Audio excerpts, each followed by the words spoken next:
All right, let's get right into it. The analysis we're digging into today makes a really bold claim. And honestly, it's a pretty alarming one.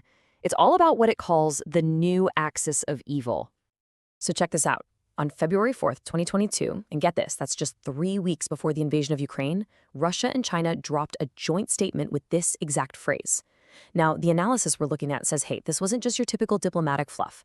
This was a line in the sand. It was pretty much a declaration of war on the world order as we know it, the one led by the US. Okay, so what does this no limits partnership really mean in practice? Well, the source argues that you have to look at the bigger picture. When you bring Iran into the mix with Russia and China, bam, you've got what they call a coordinated axis, a whole new power structure that is actively trying to remake the globe. Now, I know what you're probably thinking. Axes? Really? Isn't that, a little over the top? But the source is really specific about why they use that word. This isn't just some temporary team-up. No, it's way deeper. It's built on a shared ideology, a belief that democracy is failing. We see it in their coordinated military drills and their economic moves. But the big one, the most important one, is that all three of these countries want to literally redraw the world map. And they've already shown us they are more than willing to use force to get it done. So if we're going to call this a coordinated axis, we have to ask, how does it actually work? Well, the analysis breaks down the very specific and kind of complementary roles that each of these three powers plays. And when you look at it, the analysis points to a really clear division of labor. Think of it like a team. You've got China as the economic powerhouse, right? They're bringing the cash, the tech, the financial muscle. Then there's Russia, the military backbone. They've got the advanced weapons, the huge nuclear arsenal. That's their contribution.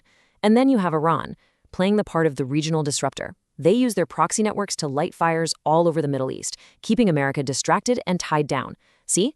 Each one has a distinct role, but they all work together. And here's the thing. The source argues this whole axis didn't just pop up out of nowhere.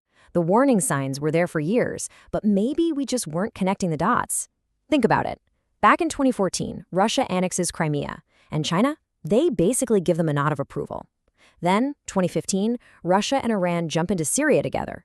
Fast forward to 2019, and all three of them are doing joint naval drills. And then, the big one, 2022. Russia invades Ukraine, and who's helping out? Iran is sending drones, and China is providing the economic lifeline. The whole argument here is that the West kept seeing these as separate, isolated incidents, completely missing the bigger story of a powerful new alliance taking shape right under our noses. So what's the ultimate goal here? What's the end game? What is the grand strategy this axis is using to get what it wants? Well, the analysis lays out a plan that is, let's just say, it's pretty chilling. It all comes down to a classic strategy: divide and conquer. I mean, it's as old as time, right? The basic idea is to create a bunch of different crises all at the same time in different parts of the world. Why? To force the United States to stretch its military, its economy, and its political focus so thin that eventually something, somewhere, has got to give. And here's how they put that into practice. You've got Russia stirring up trouble in Europe, keeping NATO totally preoccupied. At the same time, you've got China turning up the heat in Asia, making moves on Taiwan. And then you've got Iran setting the Middle East on fire, making sure America can't just pack up and focus elsewhere. The bet they're making is simple, really. America can probably handle one big conflict. It might even handle two. But three? All at once? They're betting that's just impossible. Okay, so this brings us to the final and maybe the most important part of all this, the stakes. If this whole strategy actually works, what does our world look like? What's really on the line in this new global showdown? The source asks this question point blank. What happens if this axis wins? And this isn't just some academic what if. They paint a very clear, very specific picture of what our world could look like just a little over a decade from today. So, in this future scenario, let's say it's 2035. An invasion of Taiwan has already happened, and it succeeded. The US, not willing to risk a full-blown war with China, decided to stand down. The result: American alliances in the Pacific have crumbled, and China is now the top dog in Asia, no questions asked. Meanwhile, over in Europe, Ukraine has been partitioned, NATO is seen as a total paper tiger, completely ineffective, and the continent itself is just fractured, split between countries that are terrified of a newly powerful Russia and others who are cutting deals with Moscow just to keep the lights on. And on the global stage, the very foundation of American power is cracking. The BRICS nations, with China and Russia leading the charge, have built their own currencies and payment systems. The US dollar?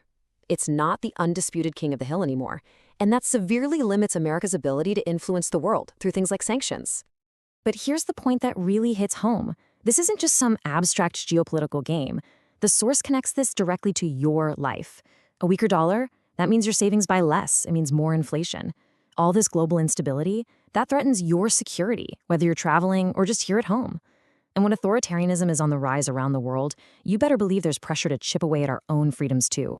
So the obvious question is, wait a minute, can't the West just fight back? Well, the analyses we're looking at is really skeptical. It points to these huge internal weaknesses that are just crippling any effective response.